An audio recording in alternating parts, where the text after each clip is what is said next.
In this video, we will review the performance of Europe's most popular P2P lending platforms. The performance of a P2P lending portfolio directly impacts your return from investing in loans. If you invest in a poorly managed portfolio, you might even lose your money. Whereas on platforms with a good portfolio, the chances are higher that you can actually make the advertised return. If you're just starting out with P2P lending or you want to get a quick update on how your platform is performing, this video is for you. Remember that this is not investment advice. P2P lending is risky and you must monitor the events surrounding your platform to avoid potential losses. This table shows how the platforms are performing as of July. By the way, if you want to review the data, you will also find it in the first link in the description. Just open our comparison page and scroll down to the table to review the latest stats. Alright, so the biggest loan portfolios are managed by Mintos, EstateGuru and PeerBerry. Mintos currently manages over 540 million euros worth of loans. Note that this does not include the investment in other products such as ETFs, fractional bonds or real estate.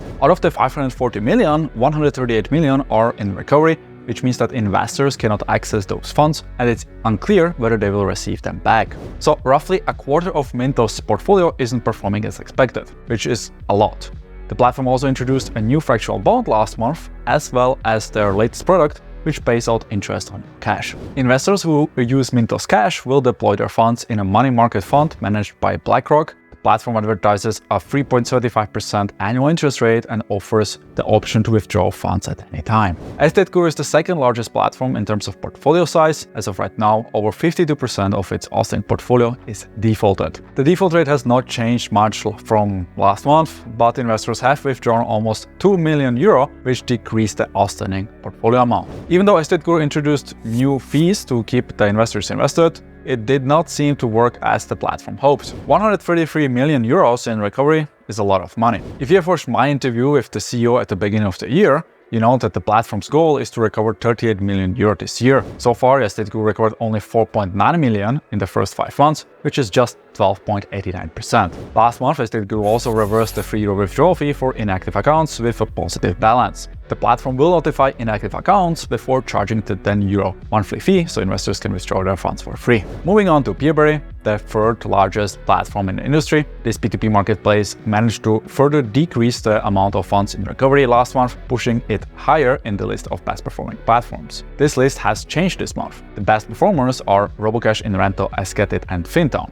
Investors on those platforms do not face any payment delays and can access their funds without any issues. All of those platforms have been operating for some time already, which also increases the trust in their business practices. Robocash continues to perform well, even though the supply of loans is limited. If you have invested in short-term loans on this platform, you might struggle to redeploy your funds every month. Investors with a longer investment horizon won't experience that much cash drag. Inrento also continues to lead the market as a regulated, well-performing platform offering rental projects mainly in Lithuania. Esketit increased its outstanding portfolio last month due to newly announced collaborations, which lowered the cash drag for most investors. Fintown also reports a steady increase in its outstanding portfolio. The platform also progressed on the latest development of their rental property in Říčany, which we had the opportunity to visit a few weeks ago. If you want more insights into Fintown's operations, make sure to subscribe as we plan to release a video on this matter soon. Income is unofficially the 5th best performing platform. At the time of recording, their statistics didn't load, so we can only show the data from last month. Capitalia, the platform offering investments in business loans, is also performing well. As you can see, Crowdpear has dropped to the 8th position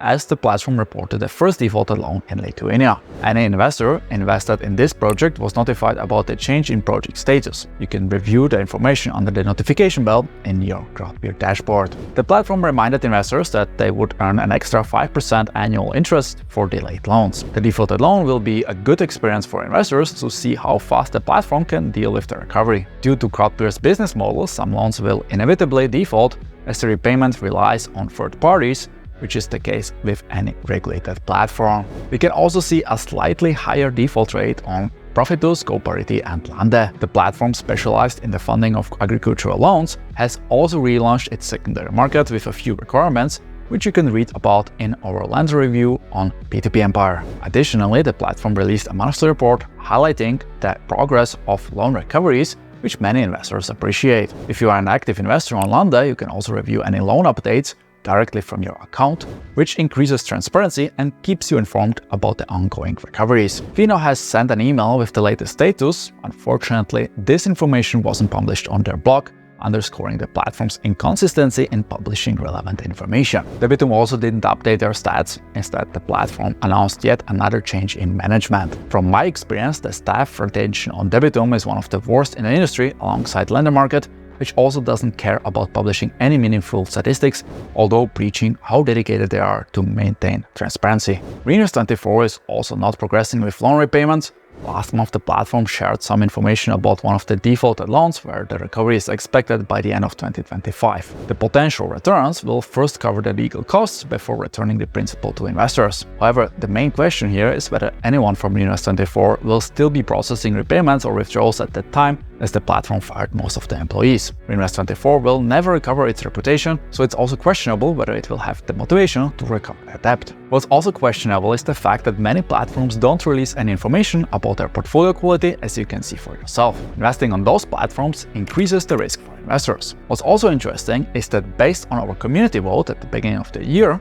our audience voted EstateGuru, Mintos24 and Lendermarket as the worst platforms this year, and their performance reflects the results. So that's been the biggest news from the industry. As you might know, there is always something to report, so if you don't want to wait until our next update, bookmark our newsfeed on P2P Empire to get the latest news from the P2P lending world. If you found this video helpful, do me a favor and hit the like button and subscribe so you do not miss out on the next one. Thanks for watching, and I'll catch you in the next video.